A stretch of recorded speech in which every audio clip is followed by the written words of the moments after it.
Hi friends, welcome back to my YouTube channel. ಇವತ್ತು ಒಂದು ಹೊಸ ಸ್ಟಡಿ ಲಾಗ್ ಜೊತೆಗೆ ನಿಮ್ಮ ಎದುರಿಗೆ ಬಂದಿದ್ದೀನಿ. ಇವತ್ತು ಬೆಳಗ್ಗೆ ತುಂಬ ಮಳೆ ಇತ್ತು, ಸೊ ನಾನು 5:15ಗೆ ಎದ್ದಿದ್ದೀನಿ.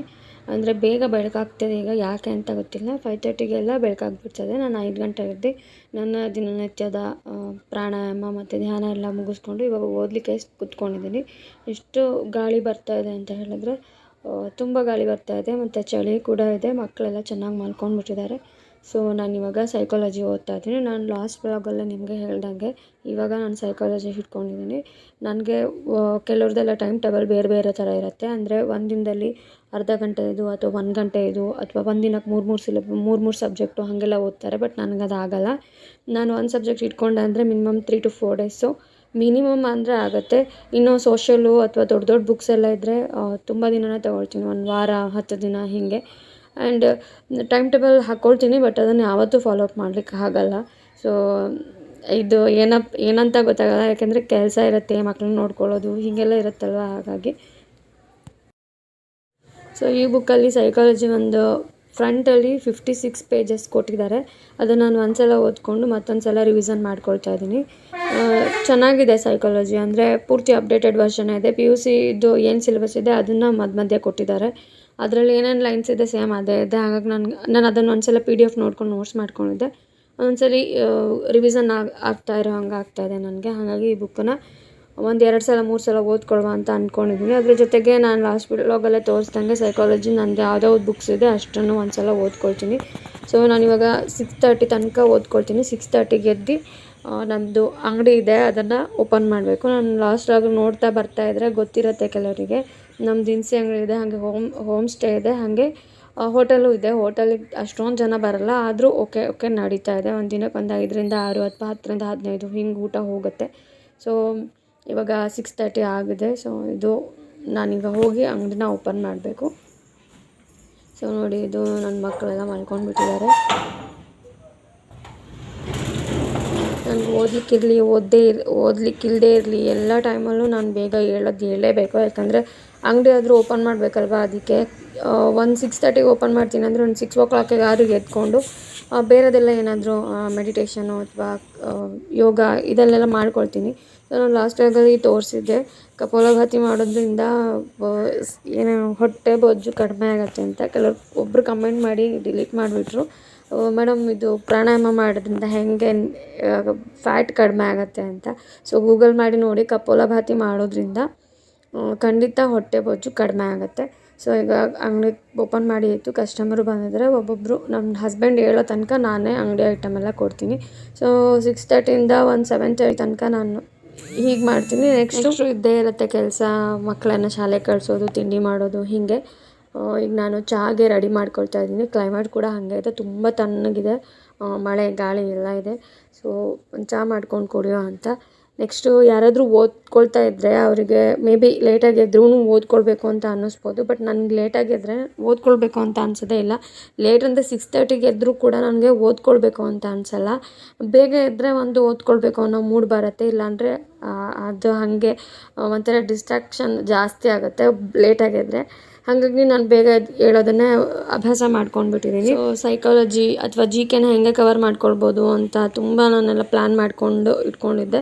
ಸೊ GKನ ನೀವು ಯಾವ ಥರ ಕವರ್ ಮಾಡ್ಕೊಳ್ಬೋದು ಅಂತ ಹೇಳಿದ್ರೆ, ಯಾವುದಾದ್ರೂ ಒಂದು ಯೂಟ್ಯೂಬ್ ಚಾನಲ್ ನೋಡಿ, ಎಲ್ಲದೂ ನೋಡೋಕ್ಕೆ ಹೋಗಬೇಡಿ. ಯಾರಾದರೂ ಒಂದು 6 ಮಂತು 8 ಮಂತ್ಸು ಅಥವಾ 1 ಇಯರ್ ತನಕ ಯಾರ್ಯಾರು ಕವರ್ ಮಾಡಿದರೆ ಅದನ್ನು ನೋಡಿಕೊಂಡು ವೀಡಿಯೋಸ್ ಮಾಡ್ಕೊಳ್ಳಿ. ಬಿಕಾಸ್ GKಗೆ 4ರಿಂದ 5 ಮಾರ್ಕ್ಸು ಇದ್ದೇ ಇರುತ್ತೆ ಎಕ್ಸಾಮ್ಸಲ್ಲಿ. ಅದನ್ನು ನಾವು ನೆಗ್ಲೆಕ್ಟ್ ಮಾಡಲಿಕ್ಕಿಲ್ಲ. ಹಾಗಾಗಿ ಇಲ್ಲ ನಾನು GKಗೆ ಯಾವುದಾದ್ರೂ ಪರ್ಟಿಕ್ಯುಲರು ಮಾಸಪತ್ರಿಕೆಗಳಿರುತ್ತಲ್ಲ ಅದನ್ನೇ ಮಾಡ್ಕೊಳ್ತಾ ಇದ್ದೀನಿ ಅಂದರೆ ನನ್ನ ಪ್ರಕಾರ ತುಂಬ ಟೈಮ್ ವೇಸ್ಟ್ ಅಂತ ಅನಿಸುತ್ತೆ. ಲಾಸ್ಟ್ ಇಯರು GPST ಇಯರಲ್ಲೂ ನನಗೂ ಹಾಗೆ ಆಗಿತ್ತು. ನಾನು ಅರಿವು ಓದ್ತಾ ಇದ್ದೆ, ಬಟ್ ಅದರಲ್ಲೇ ತುಂಬ ಟೈಮ್ ಹೋಗ್ತಾಯಿತ್ತು. ಲಾಸ್ಟ್ ಅಷ್ಟಲ್ಲಿ ನನಗೆ ಬೇರೆ ಸಬ್ಜೆಕ್ಟ್ ಕವರ್ ಮಾಡೋಕ್ಕೆ ಆಗಲಿಲ್ಲ. ಹಾಗಾಗಿ ನಾನು ಹೇಳ್ತಾ ಇದ್ದೀನಿ, ಇದು ನನ್ನ ಸ್ವಂತ ಎಕ್ಸ್ಪೀರಿಯನ್ಸ್ ಅಷ್ಟೇ. ಇವತ್ತೇ ಅದಾಕೊಂಡು ಹೋಗ್ತೀಯಾ?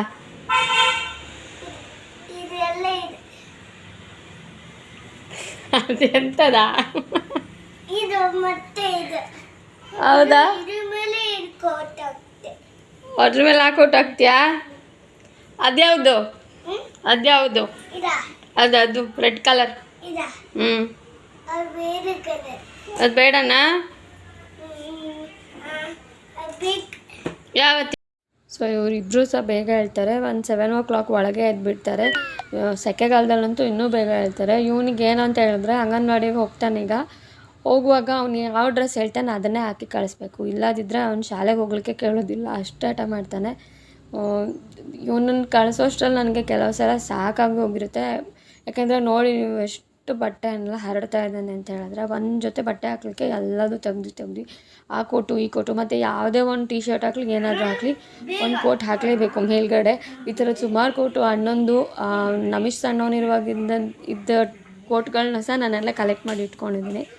ಇವಂದು ಈ ಕತೆ ಅಂದರೆ ಇವ್ನು ದೊಡ್ಡವನ ಅದು ಇನ್ನೊಂದು ಕತೆ. ಇವನಿಗೆ ಹಾಕ್ಕೊಂಡಿದ್ದಾನೆ ನೋಡಿ, ಅದು ನನ್ನ ಟೀ ಶರ್ಟು ಕೊಳ್ತೀವಿ. ಇವನಿಗೆ ಫುಲ್ ಸ್ಲೀವ್ಸೇ ಬೇಕು, ಹಾಫ್ ಸ್ಲೀವ್ಸ್ ಎಲ್ಲ ಇವನು ಹಾಕೋದೇ ಇಲ್ಲ, ಆ ಥರ ಇವನು. ಸೊ ಮಕ್ಕಳು ಒಬ್ಬೊಬ್ಬರು ಒಂದೊಂದು ಥರ. ನಿಮ್ಮನೇಲೂ ಇದೇ ಥರ ಪೋಖ್ರಿ ಮಕ್ಕಳು ಇದ್ದಾರೆ ಅಂತ ಅನ್ಕೊ.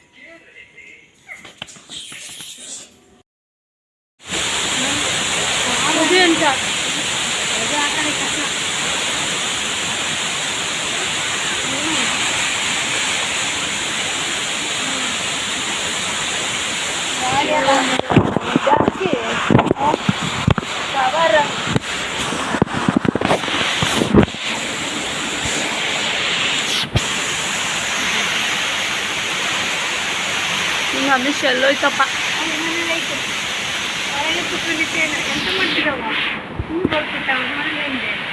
ಕಾರ್ ಮೇಲೆ ನೋಡ್ರಿ ಎಷ್ಟು ಇದು.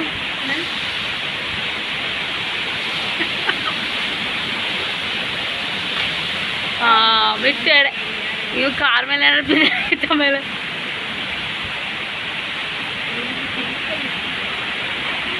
ಹಿಂದೆ ವಿಡಿಯೋದಲ್ಲಿ ಒಂದು ಆ್ಯಪ್ ಬಗ್ಗೆ ತಿಳಿಸ್ಕೊಡ್ತೀನಿ ಅಂತ ಹೇಳಿದ್ದೆ. ಅದು Karnataka academy app.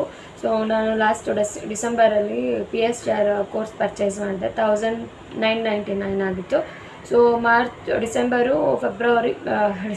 January February March ಈ 3 ತಿಂಗಳೊಳಗೆ ನಮಗೆ ಎಲ್ಲ ಸಿಲೆಬಸ್ ಆಲ್ಮೋಸ್ಟ್ ಎಲ್ಲ ಸಿಲೆಬಸ್ಸನ್ನು ಕವರ್ ಮಾಡಿಕೊಟ್ರು. ಸೊ ನನಗೆ PDF ಬರೀ ಲೈವ್ ಕ್ಲಾಸಸ್ಸು PDF ಎರಡೇ ನೋಡ್ಕೊಳ್ತಾ ಇರಲಿಲ್ಲ ನಾನು. ಲೈವ್ ಕ್ಲಾಸಸ್ ಜೊತೆಗೆ ನಂದು ನೋಟ್ಸು ಕೂಡ ಮಾಡ್ಕೊಳ್ತಾ ಇದ್ದೆ. ಹಾಗಾಗಿ ನನಗೆ ಲೈವ್ ಕ್ಲಾಸಸ್ಗಿಂತ ಜಾಸ್ತಿ ರೆಕಾರ್ಡೆಡ್ ಕ್ಲಾಸಸ್ ನೋಡ್ಕೊಳ್ತಾ ಇದ್ದೆ. ನೋಡಿಕೊಂಡು ನೋಟ್ಸು ಒಟ್ಟಿಗೆ ಮಾಡ್ಕೊಂಡ್ಬಿಡ್ತಿದ್ದೆ. ಹಾಗಾಗಿ ನನಗೆ ಮೇ ತನಕನೂ ಹಿಡಿತು ಪೂರ್ತಿ ಸಿಲೆಬಸ್ ಕವರ್ ಮಾಡ್ಕೊಳ್ಳೋಕ್ಕೆ. ಸೊ ಇವಾಗ GPT ಎಕ್ಸಾಮ್ ಬರೀಬೇಕು ಅಂತ ಹೇಳಿದ್ರು ಕೂಡ ನಾನು ಫಸ್ಟ್ ಪೇಪರಿಗೆ ತುಂಬ ತಲೆ ಕೆಡ್ಸ್ಕೊಳ್ಳೋ ಅಗತ್ಯ ಇಲ್ಲ. ಯಾಕಂದರೆ ಪೂರ್ತಿ ನೋಟ್ಸ್ ನನ್ನ ಕೈಯಲ್ಲಿದೆ ಆಲ್ರೆಡಿ. ನಾನು ಅದನ್ನೇ ಒಂದು 2-3 ಸಲ ರಿವಿಸನ್ ಮಾಡಿಕೊಂಡ್ರೆ ನನಗೆ ಅದ್ರ ಮೇಲೆ ಒಂದು ಗ್ರಿಪ್ ಇದೆ ಅಂತ ಅನಿಸುತ್ತೆ. ಯಾಕಂದರೆ ಡಿಪಾರ್ಟ್ಮೆಂಟ್ ಅವ್ರು ಏನು ಸಿಲೆಬಸ್ ಕೊಟ್ಟಿದ್ದಾರೆ 100% ಅದೇ ಥರ ಇವರು ಪ್ರತಿಯೊಬ್ಬರು ಎಜುಕೇಟರು ಅಷ್ಟೇ ಕಂಟೆಂಟ್ನ ಕ್ರಿಯೇಟ್ ಮಾಡ್ಕೊಂಡು ಬಂದು MCQ ಆಗಿರ್ಬೋದು, PDF ನೋಟ್ಸ್ ಆಗಿರ್ಬೋದು ತುಂಬ ಚೆನ್ನಾಗಿ ಕೊಡ್ತಾರೆ. And syllabus A to Z ನಿಮಗೆ ಕವರ್ ಮಾಡಿ ಕೊಡ್ತಾರೆ, ಅದು ಒಂದು ಖುಷಿ. ಮ್ಯಾಥ್ಸ್ ಬಿಟ್ಟರೆ ಉಳಿದಿದ್ದು ಎಲ್ಲದು ಲೈವ್ ಕ್ಲಾಸಸ್ಸೇ ಇರ್ತಿತ್ತು. ಮ್ಯಾಥ್ಸ್ ಮಾತ್ರ ರೆಕಾರ್ಡೆಡ್ ಕ್ಲಾಸಸ್ ಹಾಕಿದ್ರು ಅಷ್ಟೇ. ಸೊ ತುಂಬ ಚೆನ್ನಾಗಿದೆ. ಯಾರಾದರೂ ಇಂಟ್ರೆಸ್ಟ್ ಇದ್ದರೆ ಎನ್ರೋಲ್ ಮಾಡ್ಕೊಳ್ಬೋದು. ಕರ್ನಾಟಕ ಅಕಾಡೆಮಿ ಆ್ಯಪಲ್ಲೇ ಅವ್ರದ್ದು ಫೋನ್ ನಂಬರ್ ಇರುತ್ತೆ, ಜೊತೆಗೆ ಹೆಂಗೆ ಜಾಯ್ನ್ ಆಗೋದು ಅಂತ ಎಲ್ಲ ಇರುತ್ತೆ. ಸೊ ಒಳ್ಳೆಯ ವಿಷಯ. 4 ಜನಕ್ಕೆ ಹೇಳಿದ್ರೆ ಉಪಯೋಗ ಆಗುತ್ತೆ ಅಂತ ಅಂದ್ಕೊಂಡು ನಾನು ಇದನ್ನು ಹೇಳ್ತಾ ಇದ್ದೀನಿ ಅಷ್ಟೇ. ಇದು ಬಿಟ್ಟು ನೀವೇನಾದರೂ ಸೈಕಾಲಜಿ ಓದ್ತಾ ಇದ್ದೀರಾ ಅಂತ ಹೇಳಿದ್ರೆ ಆಲ್ರೆಡಿ ನೀವು TETಗೆ ಅಥವಾ PSC ಅಥವಾ GPTಗೆ ಎಕ್ಸಾಮ್ಗಳಿಗೆ ನೀವು ಯಾವ್ದು ಸೈಕಾಲಜಿ ಓದಿದ್ದೀರಾ ಅದೇ ಬುಕ್ಸನ್ನು ಓದ್ಕೊಳ್ಳಿ. ಯಾಕೆಂದರೆ ಯಾರೋ ಒಬ್ಬರು ಒಂದು ಹೇಳಿದ್ರು, ಇನ್ನೊಬ್ರು ಏನೋ ಒಂದು ಹೇಳಿದ್ರು ಅಂತ ಅದನ್ನೆಲ್ಲ ತೊಗೊಂಡು ಓದ್ಕೊಳ್ತಾ ಇದ್ದರೆ ನಮಗೆ ಲಾಸ್ಟ್ ಮೂಮೆಂಟಲ್ಲಿ ಕನ್ಫ್ಯೂಷನ್ ಜಾಸ್ತಿ ಆಗುತ್ತೆ ಹೊರತು ಅದರಿಂದ ಜಾಸ್ತಿ ಮಾರ್ಕ್ಸ್ ಏನೂ ಬರೋಲ್ಲ. ಸೊ ನೀವು ಆಲ್ರೆಡಿ ಏನು ಸೈಕಾಲಜಿ ಬುಕ್ ಓದ್ಕೊತಿದ್ರೆ ಅದನ್ನೇ ಓದ್ಕೊಳ್ಳಿ. ಅದ್ರ ಜೊತೆ so first year and second year PUC books ತುಂಬ ಇಂಪಾರ್ಟೆಂಟ್ ಇದೆ. ಯಾಕೆಂತ ಹೇಳಿದ್ರೆ ಅದರಲ್ಲಿ ಅನುವಂಶ ಸಿದ್ಧಾಂತಗಳು ಮತ್ತು ಬುದ್ಧಿಶಕ್ತಿಯ ಪರೀಕ್ಷೆಗಳು ಅದೆಲ್ಲ ಸ್ವಲ್ಪ ಅಪ್ಡೇಟೆಡ್ ವರ್ಷನ್ಸ್ ಇದೆ. ಕೆಲವೊಂದೊಂದು ಲೆಸನ್ಸು ಪೂರ್ತಿ ಲೆಸನ್ಸ್ ಓದ್ಕೊಳ್ಳೋದು ಅಗತ್ಯ ಇಲ್ಲ. ಕೆಲವೊಂದೊಂದು ಲೆಸನ್ಸ್ ಅಂತೂ ತುಂಬ ಇಂಪಾರ್ಟೆಂಟ್ ಇದೆ, ಅದನ್ನು ಓದ್ಕೊಳ್ಳಿ. ಅದು ತುಂಬ ಹೆಲ್ಪ್ ಆಗುತ್ತೆ ಎಕ್ಸಾಮ್ಸಿಗೆ. PUC first and second year PUCದು ನೀವು ಪೂರ್ತಿ ಲೆಸನ್ಸ್ ಓದೋದು ಅಗತ್ಯ ಇಲ್ಲ. ಕೆಲವೊಂದೊಂದು ಲೆಸನ್ಸು ನಮ್ಮ ಸಿಲೆಬಸಲ್ಲಿ ಏನು ಕೊಟ್ಟಿದ್ದಾರೆ ಅದೇ ಲೆಸನ್ಸ್, ಅದೇ ಕಂಟೆಂಟ್ ಇರೋ ಲೆಸನ್ಸ್ ಇರುತ್ತೆ, ಅದು ಇರೋದನ್ನು ಓದ್ಕೊಂಡ್ರೆ ಸಾಕಾಗ್ತದೆ. ಸೊ ಇನ್ನು ಕೆಲವರು ಸುಮ್ಮನೆ ಕಂಟೆಂಟ್ ಓದ್ಕೊತ ಹೋದರೆ ಇದು MCQsನ ಅಟೆಂಡ್ ಮಾಡ್ತಾರೆ. ಬಟ್ ನನಗದು ಆಗಲ್ಲ. ಯಾಕೆಂದರೆ ನನಗೆ ಅಷ್ಟು ನನಗೆ ಸ್ವಲ್ಪ ಕಷ್ಟ ಆಗ್ತದೆ. ಸೊ ನಾನೇನು ಮಾಡ್ತೀನಿ ಅಂದರೆ ಹಳೆ ಕ್ವಶನ್ ಪೇಪರ್ಸ್ ಇಟ್ಕೊಳ್ತೀನಿ. ಆ ಕ್ವಶನ್ ಪೇಪರ್ಸಲ್ಲಿ ಯಾವ್ಯಾವ ಕ್ವಶನ್ಸ್ನ ಕೊಡ್ತಾರೆ ಮತ್ತು ಅದನ್ನು ಯಾವ ರೀತಿ ನಾವು ಬೇರೆ ಯಾವ ರೀತಿ ಕ್ವಶನ್ ರೈಸ್ ಆಗ್ಬೋದು, ಒಂದು ಕಂಟೆಂಟ್ ಇವಾಗ ನಾನು ಫಾರ್ ಎಕ್ಸಾಂಪಲ್ ಒಂದು ಅನುವಂಶ ಸಿದ್ಧಾಂತಗಳು ಓದ್ಕೊಳ್ತಾ ಇದ್ದೀನಿ ಅಂತ ಅನ್ಸ್ಕೊಳ್ಳಿ, ಅದರಲ್ಲಿ ಯಾವ ಕ್ವಶನ್ಸ್ ಕವರ್ ಆಗಿದೆ ಅನ್ನೋದು ನೋಡ್ಕೊಳ್ತೀನಿ. ಅದೇ ಥರ ಇನ್ಯಾವ ಕ್ವಶನ್ಸು ಈ ಕಂಟೆಂಟಿಂದ ಕೊಡ್ಬೋದು ಅಂತ ಅದನ್ನು ಯೋಚನೆ ಮಾಡ್ಕೊತ ಓದ್ಕೊಳ್ತೀನಿ. ಅವಾಗ ನನಗೆ MCQ ಅಟೆಂಡ್ ಮಾಡೋದು ಈಸಿ ಆಗುತ್ತೆ. ಫಾರ್ ಎಕ್ಸಾಂಪಲ್ 2024 TET ಎಕ್ಸಾಮಲ್ಲಿ ಮೆಂಡಲ್ ಅವ್ರದ್ದು ಒಂದು ಕ್ವಶನ್ ಕೊಟ್ಟಿದ್ದಾರೆ, ಪ್ರಾಬಲ್ಯ ಮತ್ತು ಪ್ರಾಮುಖ್ಯತೆ ನಿಯಮ ಅಂತ ಕೊಟ್ಟಿದ್ದಾರೆ. ಸೊ ನಮಗೆ ಯೂಶಲಿ ಮೆಂಡಲ್ ಬಟಾಣಿ ಕಾಳುಗಳ ಪ್ರಯೋಗದ ಬಗ್ಗೆ ಗೊತ್ತಿರುತ್ತೆ. ನಾವು ಜನರಲಾಗಿ ಮೆಂಡಲ್ ಬಟಾಣಿ ಕಾಳುಗಳ ಪ್ರಯೋಗ ಓದ್ಕೊಂಡಿರ್ತೀವಿ. ಅದೆರಡು ವರ್ಡ್ಸ್ ಏನಿದೆ, ಪ್ರಾಬಲ್ಯತೆ ಮತ್ತು ಪ್ರಾಮುಖ್ಯತೆ ನಿಯಮ, ಅದು ನಮ್ಗೆ ಓದ್ಕೊಂಡ್ರು ಕೂಡ ನನಗೆ ಅಲ್ಲಿ MCQ ಅಟೆಂಡ್ ಮಾಡುವಾಗ ಅದು ನನಗೆ ಅಷ್ಟು ಇದಾಗಲ್ಲ, ಅಂದರೆ ಮಂಡೆಗೆ ಹೋಗಲ್ಲ ಈಸಿಯಾಗಿ. ಸೊ ನಾನು ಅದನ್ನು ಸ್ಕಿಪ್ ಮಾಡಿ ಇದು ಬೇರೆ ಇರ್ಬೋದು ನೆಕ್ಸ್ಟ್ ಆಪ್ಷನ್ಸ್ಗೆ ಹೋಗ್ತಿರ್ತೀನಿ. ಸೊ ಹಾಗಾಗಿ ನನಗೆ PYQs ನೋಡ್ಕೊಳ್ಳೋದ್ರಿಂದ ಯಾವ್ಯಾವ ಪರ್ಟಿಕ್ಯುಲರ್ ಬೋರ್ಡ್ ಮೇಲೆ ಅವರು ಕ್ವಶನಲ್ಲಿ ಕಾನ್ಸಂಟ್ರೇಟ್ ಮಾಡಿದ್ದಾರೆ ಹಾಗೆ ನಾನು ಓದ್ಕೊಳ್ಬೋದು ಅನ್ನೋದೊಂದು ನನ್ನ ಮೈಂಡಲ್ಲಿ ಕೂತ್ಕೊಂಡ್ಬಿಟ್ಟಿದೆ. ಸೊ ಅದು ನನಗೆ ಯೂಸ್ ಆಗುತ್ತೆ. ಸೊ ನೀವು ಬೇಕಾದರೆ ಈ ಟ್ರಿಕ್ನ ಯೂಸ್ ಮಾಡ್ಬೋದು. ಇದರಿಂದ ಏನಾಗುತ್ತೆ ಅಂದರೆ ನಮಗೆ ಗೆಸ್ಸಿಂಗ್ ಸಾಮರ್ಥ್ಯ ಜಾಸ್ತಿ ಆಗುತ್ತೆ. ಈ ಥರ ಕ್ವಶನ್ ಇನ್ಯಾವ್ದು ಬರ್ಬೋದು ಅಂತ ಅಟ್ ಎ ಟೈಮ್ ನಾವು ಮೂರು ಥರ ಥಿಂಕ್ ಮಾಡೋದ್ರಿಂದ ನಮಗೆ ಆ ಕಂಟೆಂಟ್ ನೆನಪು ಹೋಗಲ್ಲ. ಒಂದು ಕಂಟೆಂಟ್ ಓದ್ತಾ ಇರ್ತೀವಿ, ಇನ್ನೊಂದು ಯಾವ ಥರ ಕ್ವಶನ್ ಕೊಟ್ಟಿದ್ದಾನೆ ಅಂತ ಓದ್ತಾ ಇರ್ತೀವಿ, ಇನ್ನೊಂದು ಈ ಕ್ವಶನ್ ರೈಸ್ ಆಗಿದೆ ಆಲ್ರೆಡಿ ಒಂದು ಎಕ್ಸಾಮಲ್ಲಿ ಅಂತ. ಈ ಥರ ಮೂರು ಥರ ಯೋಚನೆ ಮಾಡ್ಕೊಂಡು ನಾವು ಓದ್ಕೊಳ್ಳೋದ್ರಿಂದ ನಮಗೆ ಓದೋದ್ರ ಬಗ್ಗೆ ಬೇಜಾರು ಆಗಲ್ಲ ಆ್ಯಂಡ್ ನಮಗೆ ನೆನಪು ಹೋಗಲ್ಲ. ಸೊ ಇದನ್ನು ನಾನು ತುಂಬ ದಿನದಿಂದ ಫಾಲೋ ಮಾಡ್ತಾ ಇರೋಂಥ ಟ್ರಿಕ್ಕು. ಸೊ ನಿಮಗೂ ಇದು ಯೂಸ್ ಆಗುತ್ತೆ ಅಂತ ಅಂದ್ಕೊಳ್ತೀನಿ. ಯೂಸ್ ಆಗಿದೆ ಅಂತ ಅನಿಸಿದ್ರೆ ಫಾಲೋ ಅಪ್ ಮಾಡಿ. ಸೊ ಫ್ರೆಂಡ್ಸ್, ಇದಾಗಿತ್ತು ಇವತ್ತಿನ ನನ್ನ ಸ್ಟಡಿ ಲಾಗು. ನೆಕ್ಸ್ಟ್ ವೀಡಿಯೋದಲ್ಲಿ ಸಿಗ್ತೀನಿ. ಅಲ್ಲಿ ತನಕ ಚೆನ್ನಾಗಿ ಓದ್ಕೊಳ್ಳಿ. ಟೇಕ್ ಕೇರ್, ಬಾಯ್.